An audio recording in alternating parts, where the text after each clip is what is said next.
Alright, it's 7:05 in the morning. Gonna head out and shoot myself a bunch of PBR signs. My departure is delayed probably about 20 minutes because I couldn't find my damn wallet. I still haven't found my wallet.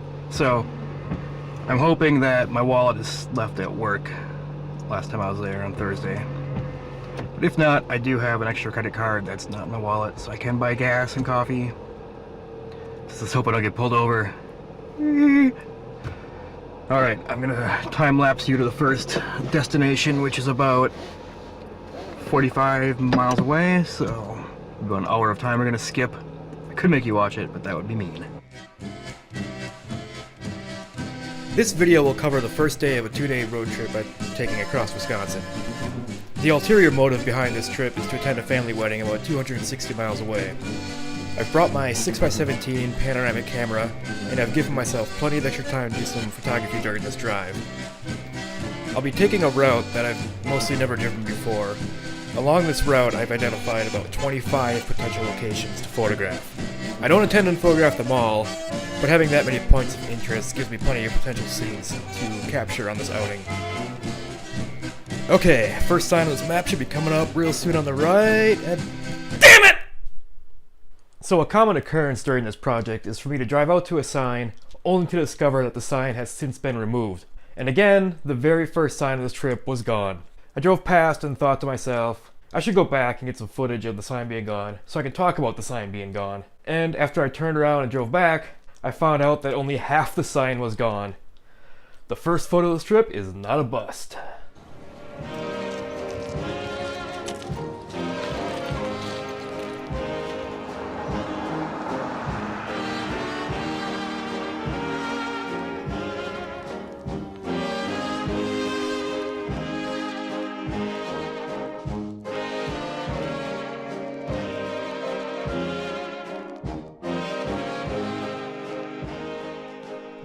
Well, I'll be damned. I caught a human in this photo.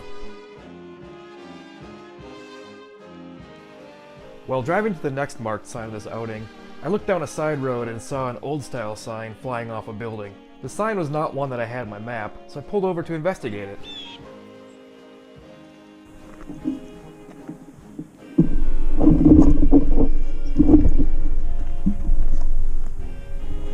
I'm glad I did. Georgia's Happy Place was an interesting place of happiness. Full of strange wood carvings and signs and a bed of sunflowers that were reaching the end of the season and starting to wilt and fall over. But the most curious thing about this stop was the mannequin legs poking out of the top floor window. When's the last time you seen a pair of legs like that, boys? Possibly never.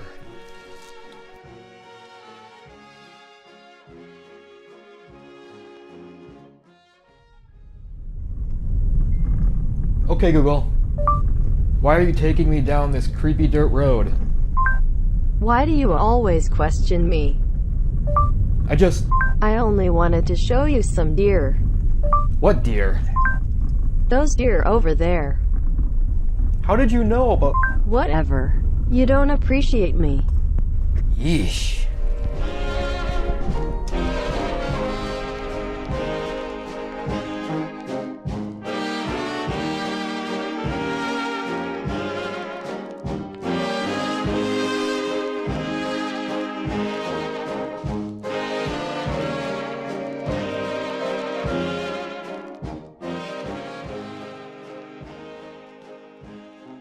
Once I started actually photographing for this project, I kind of fell in love with just how diverse the areas surrounding these signs can be.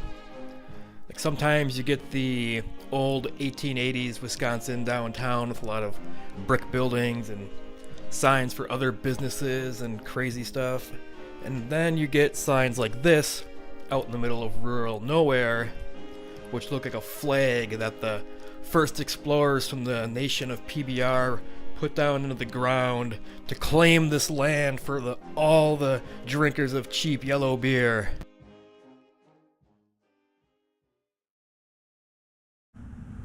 So here's an example of something that will make me reject a shot. Notice the little triangle of shadow across the corner of that sign? It's just enough to drive me nuts that I won't take it. But check this out. Looking down the road, I could see a different sign on a different building that wasn't on my map. And this one is having a good light day. No, you don't need a motorcycle. I've always been a fan of incorporating automobiles in my photographs, as I think they're one of the best things for really pinning down the time period aesthetically when the image was taken. I think though this is the first time I've ever had a Polaris Razor in one of my photographs. I kind of wonder if, will the body shape of this type of vehicle evolve faster than a everyday street car and thus make this photo look vintage quicker? Or should I just use an Instagram filter to get my vintage cake sooner? Set an alarm for every 10 years to come back and revisit this photo, and we'll answer this question together. Okay, Google. Where is the country cafe? The country cafe is there. Back. Sometime after leaving Clam Lake, the data connection to my phone went out, and with it went my map of known bar signs to stop and photograph. So the plan was just to drive until either the connection came back or I found a sign. And in Fifield, Wisconsin, I found what might be my favorite sign so far of this project.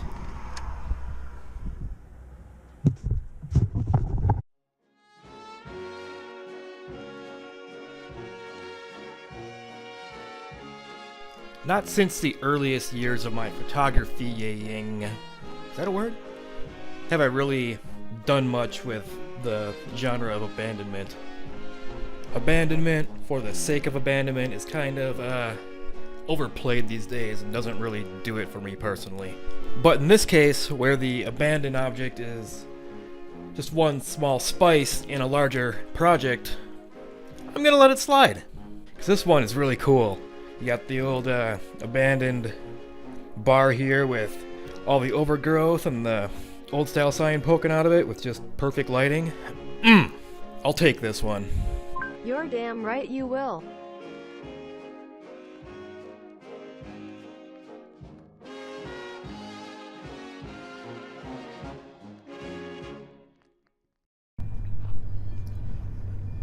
The next sign on my map was at just this right time of day where, even though it's out in the open and the sun is going to hit it most of the day, the sun was perfectly aligned with it in a way that neither side was lit real well.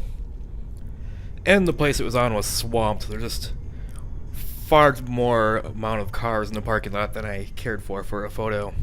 At this point, I also checked my map, and the robot on the map told me that there's approximately 2 hours left to drive to my destination. Which was scary, because there's exactly 2 hours left until the wedding I was going to is starting. So I decided to call the first day of shooting good, and I'm just going to drive straight through for the next 2 hours to see if I can't make it to the church on time. So please smash that subscribe button if you enjoyed this video, because there's another one for the return trip coming up as soon as I can edit that thing. And it's going to be even better than this one, if you can possibly believe that. Now check out these minions made from hay bales.